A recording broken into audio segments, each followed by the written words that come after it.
This video presents a dramatized retelling inspired by the story of Queen Amanirenas and the Kingdom of Kush.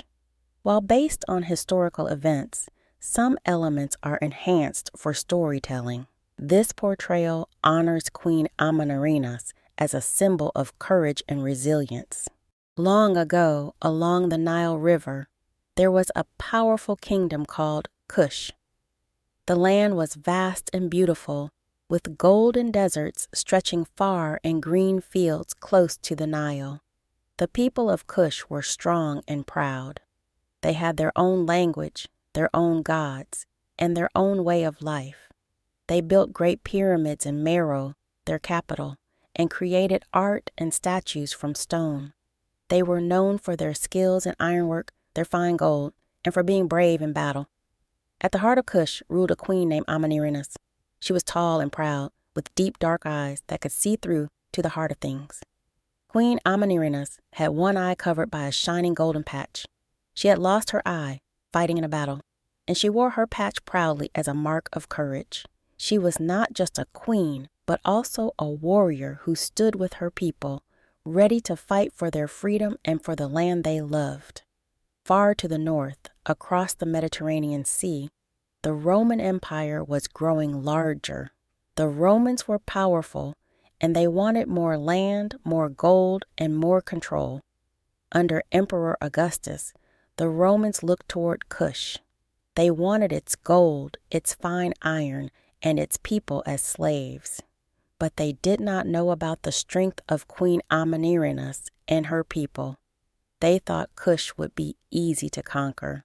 When Queen Amanirenas heard that the Romans were coming, she gathered her people in the great city of Meroe. People filled the streets, from the youngest children to the oldest elders. Warriors, both men and women, stood proudly with their spears and bows. In Kush, women fought alongside men, and many of the fiercest warriors were women who had trained from a young age. Queen Amanirenas stood before her people with her golden eye patch shining in the sun. Her voice was strong as she spoke. "The Romans come to take our land and our freedom," she said. "They think we will kneel before them, but they are wrong. We are the people of Kush, and we do not kneel." The crowd roared in agreement. Warriors raised their spears, and archers lifted their bows high. The people of Kush were ready to fight for their home. The queen and her warriors knew they had to be smart. They couldn't face the Romans head on, but they knew the land well. They planned to use the cliffs, the deserts, and the river to their advantage. Queen Amanirenas and her trusted warriors gathered around a map of their land.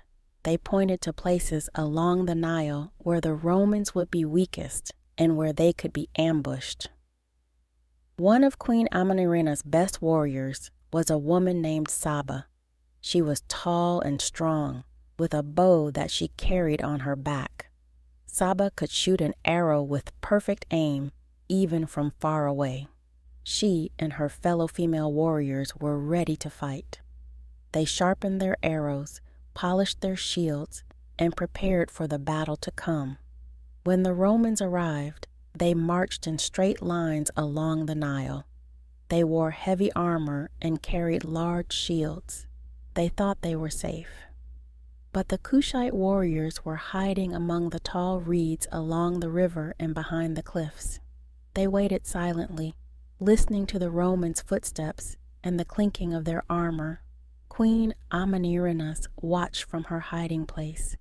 She raised her hand as a signal. In one swift move, Saba and the other archers knocked their arrows and took aim. With a shout from Queen Amanirenas, the arrows flew, raining down on the Roman soldiers. The Romans, surprised and confused, raised their shields, but the Kushite warriors were quick, striking from all sides. Saba and her fellow female warriors leaped out from their hiding places, moving quickly and striking down the Romans with their spears and arrows. The Romans, who were used to fighting in open fields, struggled to defend themselves in this narrow, twisting land by the river. They had never seen warriors like these, moving so swiftly, knowing every rock and bend of the Nile. Queen Amanirenas fought alongside her warriors, her spear flashing in the sunlight as she struck down the enemy. Her people saw her fighting and felt braver, knowing their queen was right there with them. The Romans, confused and overwhelmed, began to retreat. They did not expect such fierce resistance, especially from women. Queen Amanirenas knew she had to send a message to the Romans so they would never return. She gathered her warriors and crossed into Roman-held territory, reaching the city of Syene, modern-day Aswan. At night, they moved quietly through the city, heading straight for the central square. There stood a tall statue of Emperor Augustus, made of stone, looking down over the city. Queen Amanirenas stood before it, her one eye shining with anger and pride. She raised her spear and struck the statue, breaking it. Pieces of the emperor's face fell to the ground. It was a sign that Kush would never bow to Rome. The next morning, the Romans found the broken statue and knew what it meant. The people of Kush, led by Queen Amanirenas and her brave warriors, would never give up their land or their freedom. After this, the Romans knew that conquering Kush would be too costly. They could not break the spirit of Queen Amanirenas and her people. Rome agreed to a peace treaty with Kush.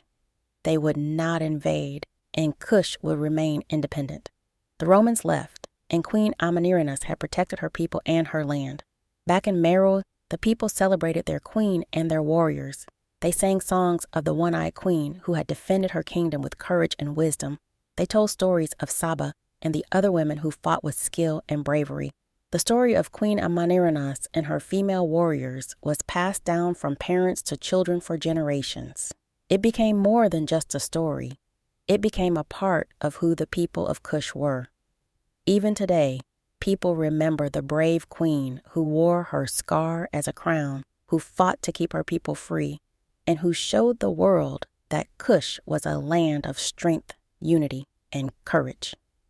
Queen Amanirenas' legacy lives on as a symbol of resilience and pride, showing that no empire, no matter how powerful, could break the spirit of a people who loved their land and their freedom. The people of Kush, especially the women warriors, taught the world that courage has no bounds and that true strength comes from within.